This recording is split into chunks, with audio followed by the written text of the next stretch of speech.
welcome back to Skincare Anarchy. This is Ekta, and I have an amazing guest for you guys today. She is definitely someone that I'm excited to learn from and talk to about everything skin health. So, without further ado, I want to introduce you guys to Dr. Macrene Alexiades. She's an MD PhD and also the CEO and founder of Macrene Actives.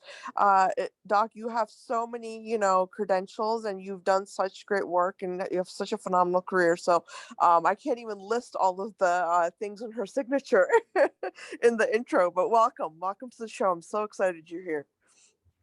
Ekta, it's such a pleasure to be here and such an honor. You're doing great work with Skin Anarchy, and I'm just thrilled to be here with you. Oh, thank you so much. That means the world, and I'm really excited to learn from you. I know that that's my biggest thing with inviting on medical professionals is just learning as much as I can about just skin health. So I want to get started. I want to talk to you about your career and just how it all began. I know that you got both your MD and your PhD, and how did you want to do that from the beginning? If you can walk us through that. Well, when I was a very little girl, I became an artist at a young age. I started doing portraits when I was apparently only 3 or 4 years old. My parents have portraits that I did in books that were lying around the house at that age. So I'd say when I was first born, I was an artist. But Hmm. then at the same time, I had this fascination with nature and science. And I used to follow insects around in my backyard. And I put toothpicks in the dirt, following the ants' path to and from a crumb. And so from a young age, I realized they were releasing invisible signals. And it wasn't until close to 20 years later, I mean, when I was 16, I went to Harvard and I was in a class where, in fact, it had been discovered that ants do release these pheromones, if you will, these signals in the soil. So it's Yeah. something that stayed with me for years, was this duality of both being an artist and a scientist. And so I started winning like science fairs when I was in grade school. I ended up skipping 2 years of school. So I ultimately, like I said, ended up at Harvard when I was at 16. But I started in lab at the age of 12 when I read Rachel Carson's Silent Spring, and I was very disturbed by the pesticides that were being used on agricultural crops. So I Yeah. got a position in a lab, in a university lab, and I was working.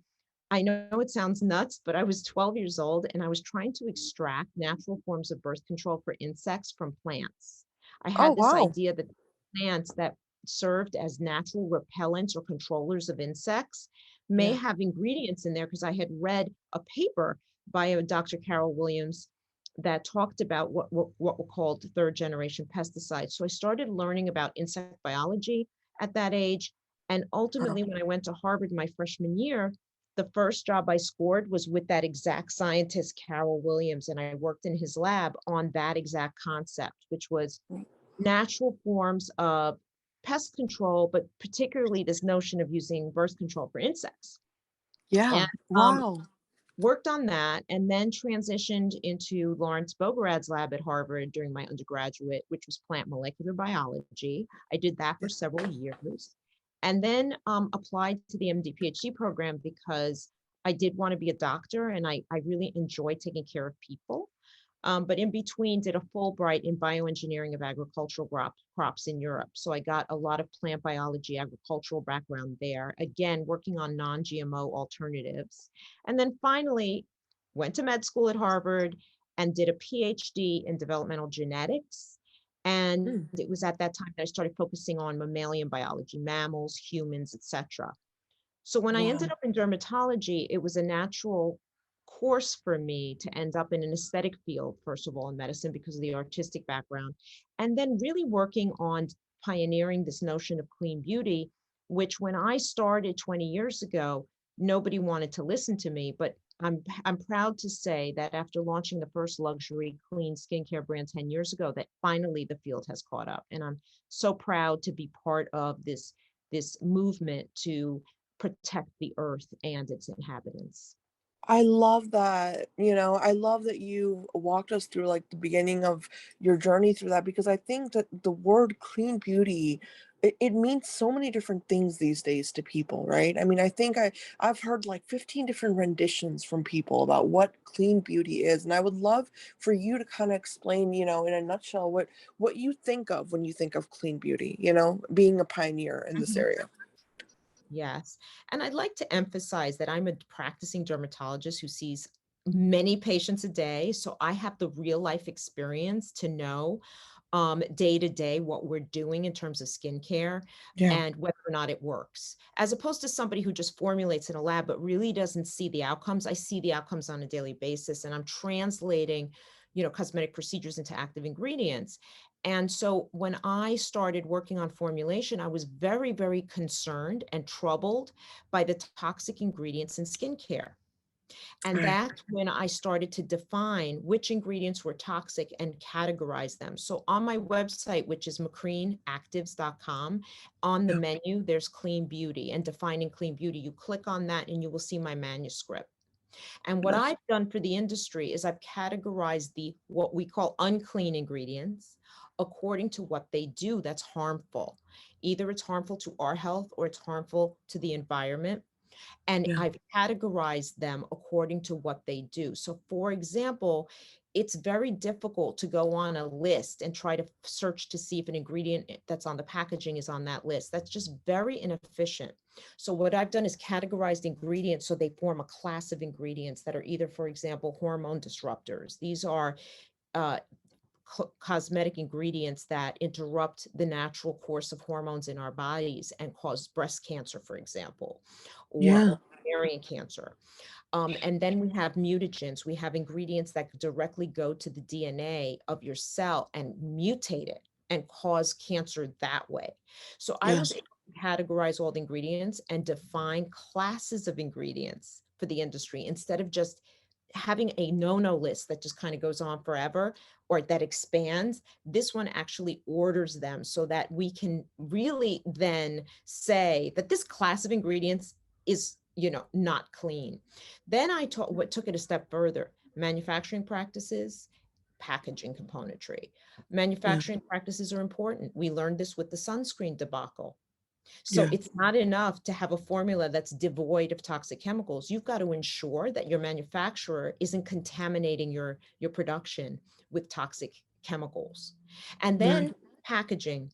I find that it's hypocritical for companies to claim to be clean and to be using plastic jars or plastic tubes, because the bisphenols are not just BPA. There are several bisphenols that come out of plastics, and they are very toxic. So I package my products in glass, and I really am trying to push the industry to practice what they preach and really be true, not just give lip service, claim to be clean, but in fact have ingredients that are unclean and have plastic packaging, but rather walk the walk and talk the talk.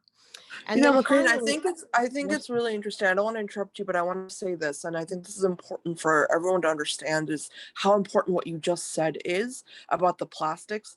You know, I have, a lot of research in nanotoxicology, and I think that's something that the industry is not focusing on when it comes to packaging and especially plastics. Is that not only is it, we know about BPA and we know about all these things, but it goes even beyond that, and so I think that people need to understand exactly what it is you're saying here, which is, you got to listen to the experts. It's not just about, hey, I don't use, I only use a little bit of plastic. No, the plastic you're using, it's problematic on many different levels that we are still on an, academia level trying to understand, in terms of what's being emitted and what comes out due to heat or certain, processing that occurs naturally, in degradation and stuff. So I really love that you brought that up. and you hit on a couple of really key points that I would like your audience to understand. There Yeah. was proof that water bottles had microplastics floating around in there. So when you're drinking the water, you're actually drinking some small particulate Yeah. plastics in your body. So Oh that is yeah. what where when you're talking about the nanoparticles, that's what we're talking about. So that's number one, absolutely true. We could be actually putting plastics on our skin if we have little nanoparticles. The other is that people are, the sad thing, and I do think this is sad, is that a lot of entities will value recycled packaging above clean packaging. So they'll say, well, it's recycled plastic, so I'm going to give it the clean label. No, it doesn't matter. Hmm. Recycle plastic. We need less. Yes, of course, recycle plastic, not make more. I'm all for Right. that. But let's shift away from that. Let's No, go to natural materials I completely and agree with fully you. And honestly, biodegradable. I'm sorry, I keep interrupting you. My father would actually No, love you because his work in the PhD, he's also an MD PhD, and his work in the PhD is aspect has been always around this idea of this, what we're talking about, plastics and what comes out. And, this is one of his projects that's been ongoing. And I remember being a teenager and my dad yelling at me, like, don't leave plastic bottles of water in your car. Like, even though they're sitting in your car, they're emitting things and things are coming out and you're going to inhale that and, all this stuff. So it's like this problem is, as PhDs and as scientists, we understand that, right? But it's like, how do you transfer this knowledge to the consumer? Because consumers are not understanding that it's not just about, hey, this product doesn't have plastic in it or it only has a little bit. It's about the idea of long-term effects. And that's something that I think is very, very important here. I agree, and I think that what I've noticed is that there are people like us that are actually doing the work because I'm a physician scientist, right? So I'm doing the hard work, and then unfortunately or unfortunately, it doesn't get to everybody unless somebody with like really strong marketing skills markets it really aggressively and puts a Yeah. lot of money behind it.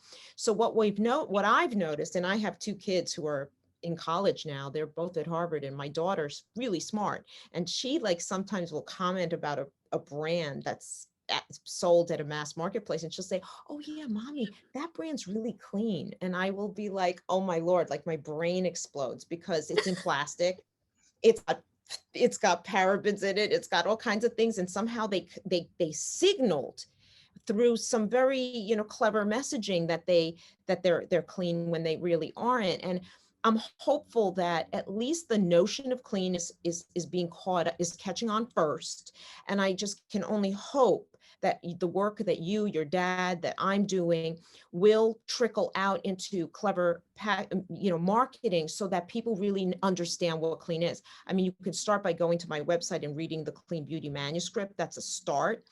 Yeah. But at the same time, you've got to be a very, very savvy consumer. You have to Yeah. question, and you can't just accept that something's clean because they're signaling it in somehow in their clever packaging or messaging. You've got to really double check and say, okay, is this in glass? Is the carton a uncoated carton with biodegradable inks like mine, which are vegan inks?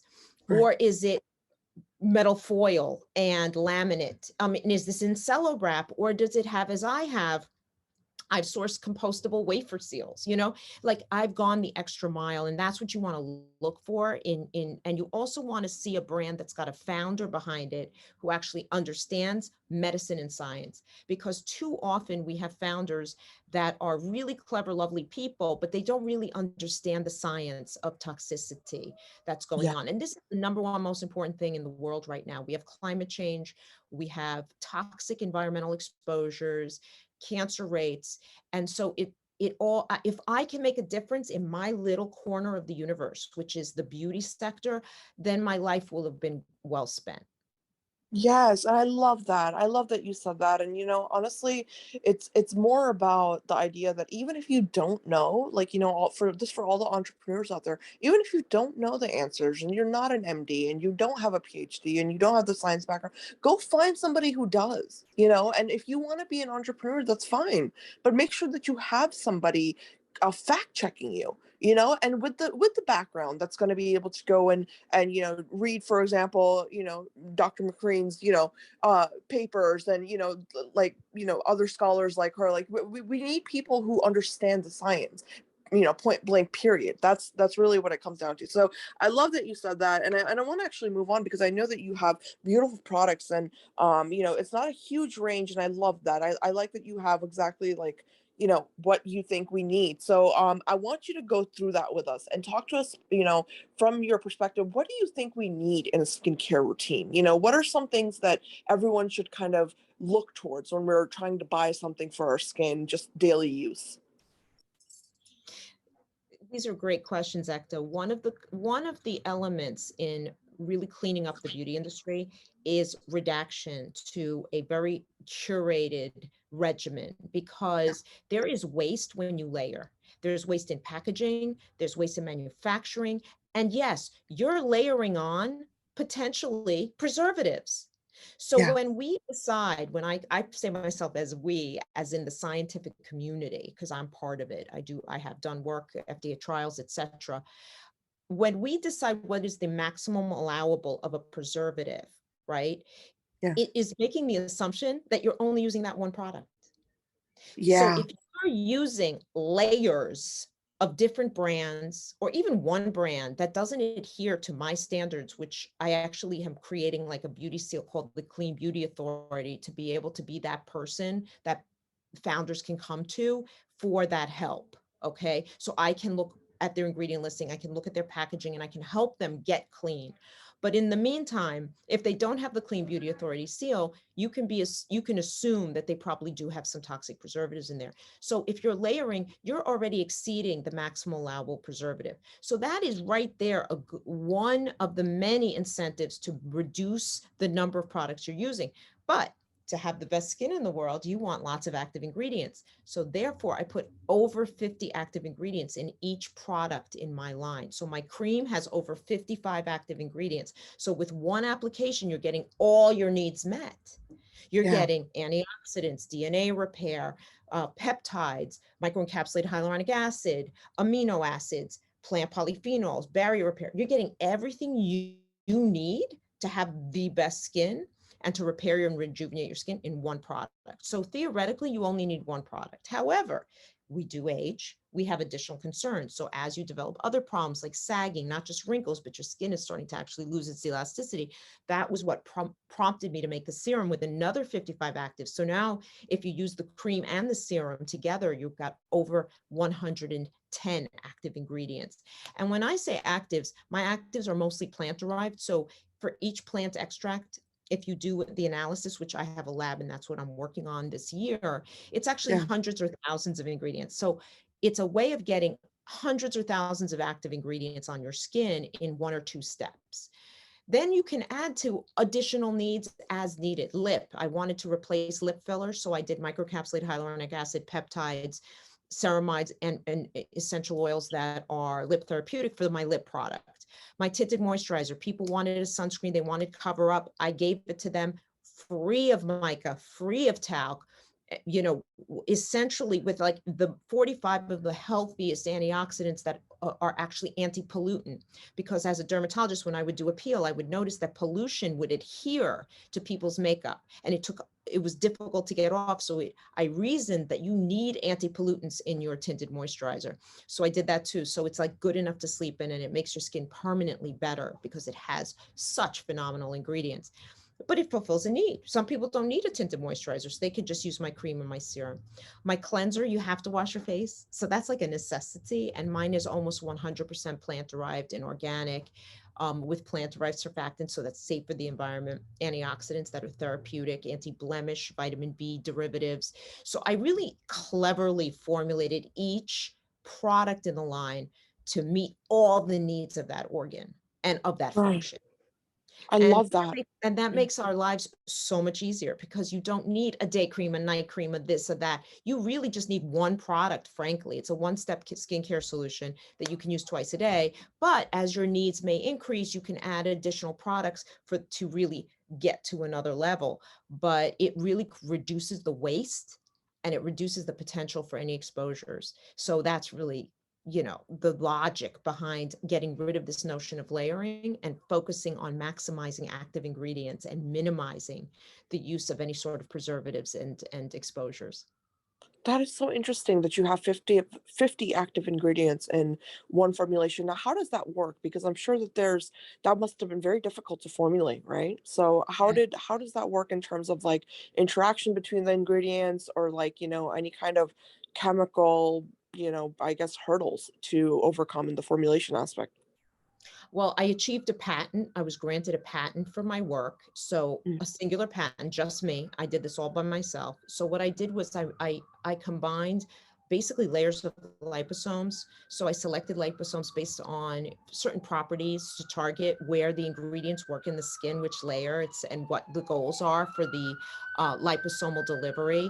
And I basically was then able to combine all numerous active ingredients together, and the liposomes protect them from each other and from air. And I did antioxidant assays, which demonstrated that my products were maintaining almost 100% antioxidant activity out to 6 months. And in HPLC analysis, which is an analysis that enables us to monitor the presence or absence of ingredients, that almost 100% of the active ingredients were still present after 3 years.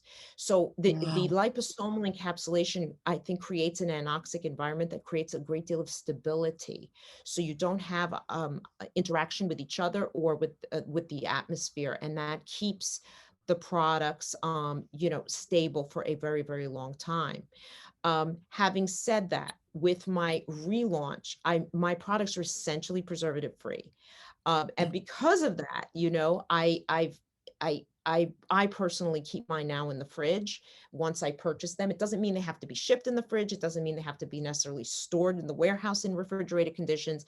But once I get my jar and I open it and I start using it, I keep it in the fridge because, as we know from our lab work, yeah. that keeps those proteases and other enzymes that naturally exist from getting to work on your product.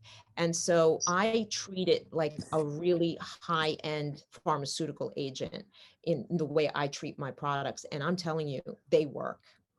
Oh yeah, I mean, that's not even a doubt in my mind. I mean, yeah, I'm just so fascinated by the science of this. I mean, you really hit something for me in terms of like my scientific curiosity about just drug delivery and stuff. So I'm over here like, imagining like all the different ways you could apply what you just explained in terms of drug delivery. But that's really interesting. I want to actually ask you, and this is a question that I know often comes up with in terms of clinical dermatology. A lot of my guests and people I speak to that are strict clinicians, they'll ask about, well, skincare, is it really important? And, does it really make a difference? Because does it penetrate the skin barrier and is it able to go across? So, well, what's your take on that? Like, how do you see skincare and what it's really doing for and what layers it's doing something for in our skin? Okay, so this is really the heart of this podcast and like where people should really perk up. Yeah. Okay. So when I started in this industry, like ages and ages, decades ago, I've been working obviously for 40 years in the sciences. There were like in the 1970s, only 500 ingredients in inky ingredients, which are like ingredient listing ingredients for skincare. And they were all chemicals, all chemicals. Now, the last I checked, it was 11,000 and counting last time I did my search. Wow. So what happened is we had a renaissance of active ingredients starting in the early 2000s. Wonderful. Yeah. Look, and here's the thing. Before all that, it was not possible to get results. It just wasn't. These were chemicals. You were getting hydration and that's it. But now with Macrene Alexiades' brain at the helm, you can translate cosmetic procedures. And this is my textbook. I the editor-in-chief of Alexiades' Cosmetic Dermatologic Surgery, which is a very large textbook. It's a Bible to the industry of all the cosmetic, medical, and surgical treatment options for every condition in skin in dermatology. So, and what's special about that book is that it's an algorithm. It tells you everything that we have that's proven to work for various things. And what Wow. I've done is with the first half of my career, I helped launch countless laser technologies, pharmaceuticals, uh, toxins for Botox, etc., fillers. I mean, I do FDA trials as part of my world, is part of my job for the last 2 decades has been to run these trials. And prior to that was bench science. So I have built cosmetic dermatologic surgery alongside my colleagues. I've been one of the leaders in the industry. And now, ironically, I'm spending the second half of my career replacing those very cosmetic procedures with active ingredients because we can now. So what Wow. I've done is I've identified which ingredient will recapitulate the result that I get with a laser or an injectable. And so I've translated procedures into active ingredients and I've delivered them with my patented method into the skin. So I know they're getting into the skin. And I know from published reports, both basic science and clinical, because my ingredients have to pass muster, my muster. I've Yeah. selected and I source my own ingredients for my products. So each ingredient is researched by me to have the basic science publications behind it, but that's not enough. It also has to have the clinical data to prove that it's actually working with the claims that you theoretically would expect from it. I'll give you an example, a peptide, right? Yeah. In my Laxity chapter in Alexiades' cosmetic dermatologic surgery, I've literally pages and pages of every peptide that's on the market. I've mastered this topic. And I know which peptides have what published work behind them. And I selected for Macrene Actives the world's most proven peptides. So when you go to the store and you pick a product and it says it has a peptide, chances are it's not going to be the best. I mean, it's just probabilistically speaking, because there's just not enough data from that peptide. You don't know if it's really functioning the way you think it is. The ones I've selected are tried and true. We know they work. And that's why I get everyday emails from customers saying, I used X, Y, and Z for years, and the results I'm getting with your product far exceed it. It's because I'm using the world's best ingredients. And that's key, is knowing your ingredient, getting it from the source yourself. Like I source my own ingredients, because when you go to a lab, they're just going to buy a cheap imitation. So the founder of a brand has to be like me. I'm a physician scientist. I'm sourcing my own ingredients. And then it's the delivery, because there's no Yeah. question, if you don't understand the science and you don't source your ingredients properly so that you know that that ingredient will actually deliver into the tissue, it's probably sitting on top of your skin and not getting in. And then the delivery method matters, because I've reasoned out how each ingredient's going to be delivered, so I know it's getting in and it's actually having an effect. So there are a lot of pieces to this to make sure that you have a good outcome. And these translate into results that I believe are as good, if not better, than cosmetic procedures. Yeah, wow, I love that. I love that first of all, wow, you wrote a textbook.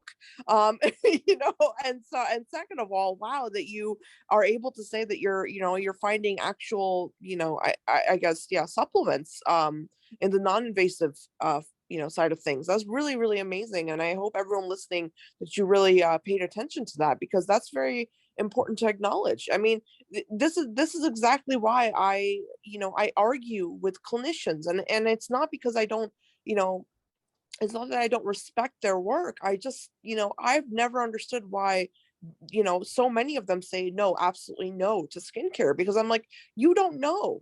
You have no idea. All you're used to are aesthetic procedures. All you're used to is putting a needle in someone's face, or, using, I don't know, Right. retinol or tretinoin, or, and that's not the end Yeah. all be all of skin health. It just can't be, there's no way. Yeah. So I love that. I love that you explained that to us. Thank you. And my Yeah. next question really is, it's more so about, when we approach the skin and we talk about, for example, anti-aging, I really don't like that word, and I think that's pretty clear to everybody at this point on my podcast. I hate the word anti-aging because I don't think it really exists. I mean, it's kind of an oxymoron.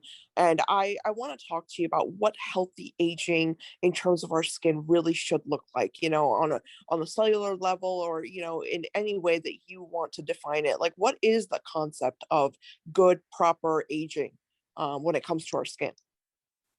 Exactly. I mean, I agree with you. I think that people do get caught up in the vocabulary, and justifiably so. Yeah, Justifiably so. We yeah, Aging is just the term we use for the passage of time. But the yeah, passage of time doesn't necessarily have to mean the accumulation of damage. Okay. And that's what we're talking about is, and so they've replaced like the changes of skin due to the accumulation of damage. They've just called it aging. Well, guess what? You can if you live in like an igloo and you never see the sun, your skin may never quote unquote age. So aging is really not the appropriate term, frankly, because it yeah, just connotes the passage of time. So that's where my concepts come into play, because I'm not targeting like stopping the cells from moving forward temporarily. I want them to continue to cycle. What I'm doing with Macrene actives is I'm targeting the damage that gets accumulated as we chronologically age. Now, you may say, oh, well, some of that's intrinsic, some of that's extrinsic. That's a classic way of talking about it in dermatology. Intrinsic aging being our own machinery kind of screws up, and Yeah. extrinsic aging being outside factors come in and screw up our machinery, okay, our cellular machinery. So my point being, yes, but that's why when I put Macrene actives together, I included some clever ingredients like DNA repair. Now, DNA repair works whether you have an intrinsic problem or an extrinsic problem. It actually gets at the core, at the crux of skin aging, which is to correct the damage to the DNA that is really the basis for all the changes that happen over time that we don't want. And Yeah. so I agree with you. We need a new term for bringing the skin back to a healthy state. And this is what I tell my patients. And this is why being a mud FUD, a MD PhD like I am and your dad, is so different. We don't think like clinicians. And I Yeah. actually don't really like the term that my product is clinical skincare, because it is so much more than that. Yes, it Yeah. works clinically, Yeah. but it's like revolutionary, because what I'm trying to connote to my colleagues is that, and I tell this to my patients too, how can you replace Botox? I say to them. Think about it. When you were 25, you moved your face and you didn't have wrinkles. Yeah. I said to them, why is that? You should see their faces. And these are colleagues, these are people in the scientific community. And they look at me and I'm like, because your skin was healthy and intact then.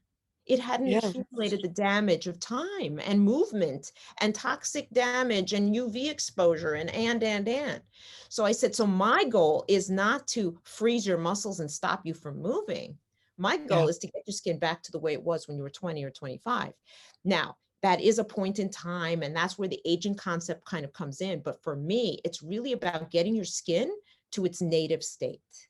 And sometimes the native state is not even good enough, which is why peptides are important and microencapsulated hyaluronic acid are important and amino acids, because for some people, their skin starts to accumulate damage even when they're teenagers. So I'm even getting you better than 25. So for me, it's like I need a new term. It's really about getting your skin back to native perfection and really Yeah. trying for that. And that's what I'm doing with Macrene Actives. I love that. Oh my gosh. Honestly, like, I wish I could just, like, literally, like, be around you all the time.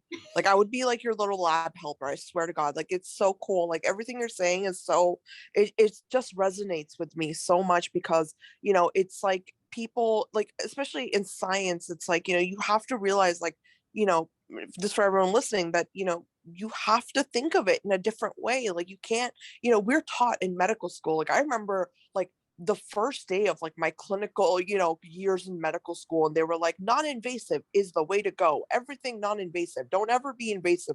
And it was like when I remember learning that from my attendings and thinking like, okay, and carrying that forward in my training, like if I can be least invasive, that's the best way and that's the most ethical way to practice medicine.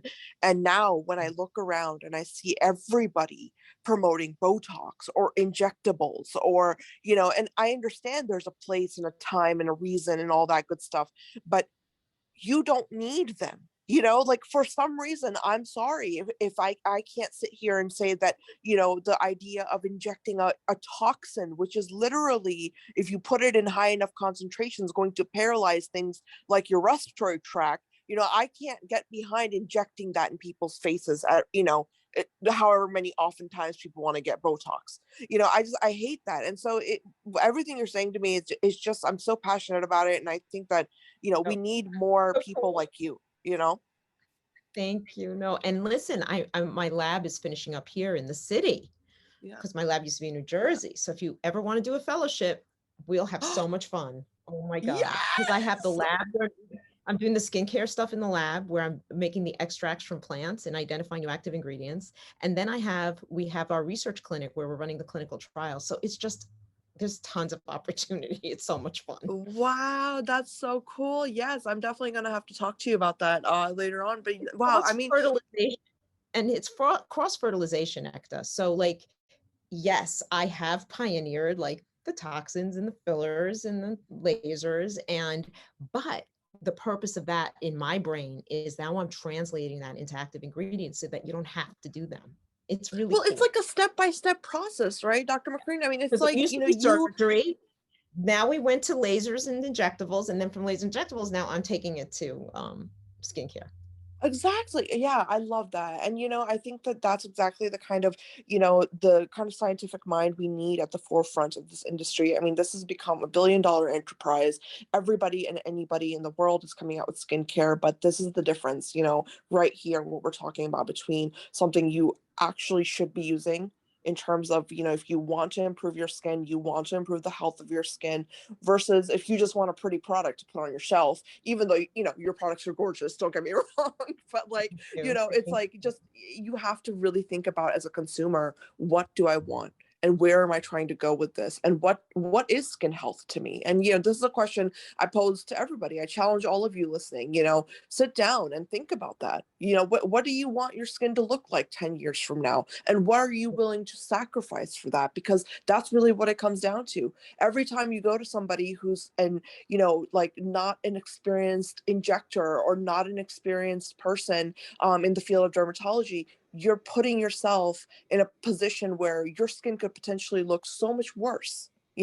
So it's like, you Yes. really have to weigh the pros and cons, and you have to really understand who are the leaders in this field, and you need to realize, like, it's better for me to invest in this rather than just go to person X, Y, and Z, because I saw them on TikTok, or I saw them on, Instagram Reels or whatever. So, that's my little rant. But I want to ask you one last question, and this is something that's very close to my heart for this podcast, because there's a lot of people listening that want to go into the professions and the fields of the guests that I invite on, and I want you to give us some advice to all the young scientists listening, all the young clinicians listening. Any advice you have for them in terms of career, or just just discovering your passion in science, any words of wisdom you can offer. Yes, I think that you should, that your instinct, your gut is going to guide you. When making choices, make them naturally. I didn't realize until quite recently that I was first and foremost an artist, and I ended up in this aesthetic field Yeah. because I'm first and foremost an artist. I used to tell the story about my science background and my medicine background. And in fact, unconsciously, I I walked through doors because I believe life is fractal. I don't believe that you close doors. I believe when you open to a new door, you have a myriad of new options and opportunities available to you.